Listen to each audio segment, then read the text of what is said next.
short selling is like you say, is it equal to the to? No, because think about it. The risk, if you're long a stock, if you're buying a stock in the hopes that the stock is going up, your risk is the amount you just bet. So going back to my example of a $10 stock, you buy one share of a $10 stock, you're betting $10, and you hope it's going up. If you're wrong, you'll lose. And if you're entirely wrong and the company goes bankrupt, as many companies are these days, you'll lose $10.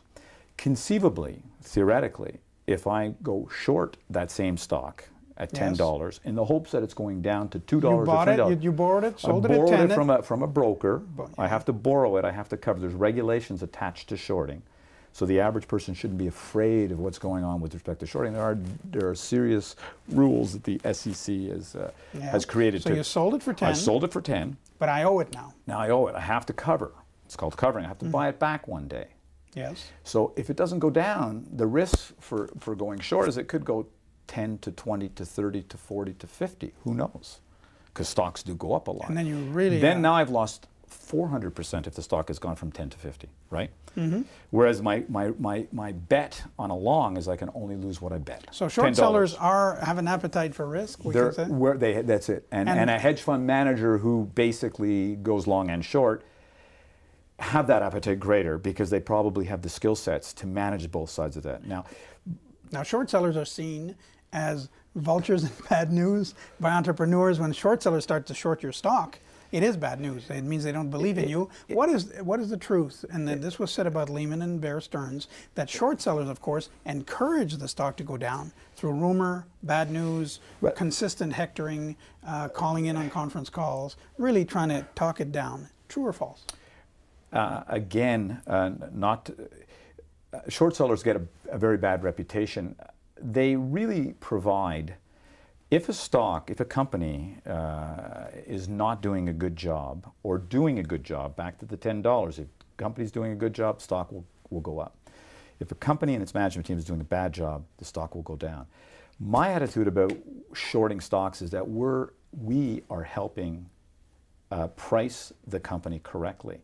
There are serious rules if you promulgate false rumors, try to say a company is doing X when it's really doing Y. You can't spread false rumors. But they say that in Bear Stearns and Lehman, there were some aggressive short sellers. Is that rumor or BS? I think there are short sellers will always be aggressive, but where there was smoke, there was fire. The companies are now gone. Bear Stearns was bought out for $2 a share. So they were bad companies. They were bad. They were over-levered companies that could not stand the assault of, I would say, the massive margin call or the unlevering of what occurred in the fall. So it really, yes, a short seller, if I was short Bear Stearns, I'm going to say, I think Bear Stearns is levered too much and I think it's in trouble.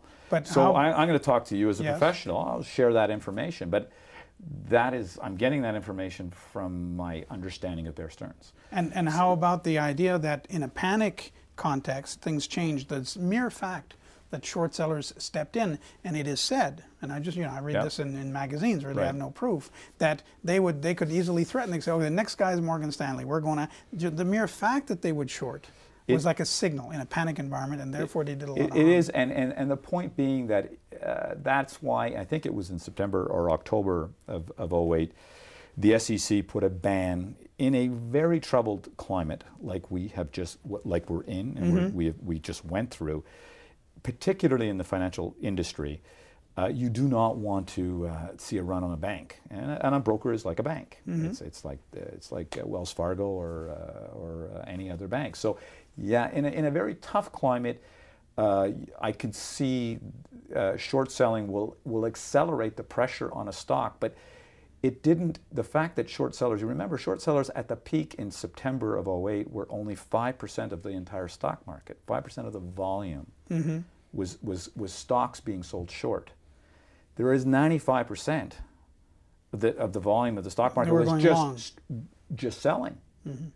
Because remember, the stock market went down 40 or 50, has gone down 40 or 50% since the summer. So whether a short seller adds 5% or 10% to the volume in a crisis, it will accelerate the decline in the stock and get it to a fair price quicker. or get it to zero if that's the nature of the business. So if the management team cannot articulate why their company should be worth more than $2 in the case of Bear Stearns, which they ended up articulating and at least got $10 from JP Morgan, but they could not articulate they could not articulate $100 anymore. And it was hard. So what's wrong with that?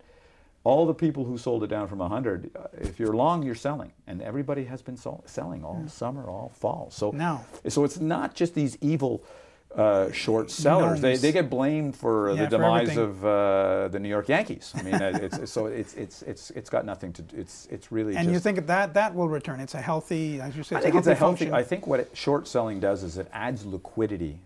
The basis. Short selling just adds some liquidity to the stock market, and frankly, the pursuit of short selling adds some intellectual, some IP or some intellectual property to the process of investing to get companies properly valued. That's what I really think of our short sales. You're basically selling a stock because your analysis says to you that this stock is too expensive. It should not be valued the way it is because other companies in that industry are not priced that way, or other companies in other countries are not priced. So you just find reasons why you think you should be short. Or remember this, for the widows and orphans out there, the other reason for selling something short is to protect the position you may be long.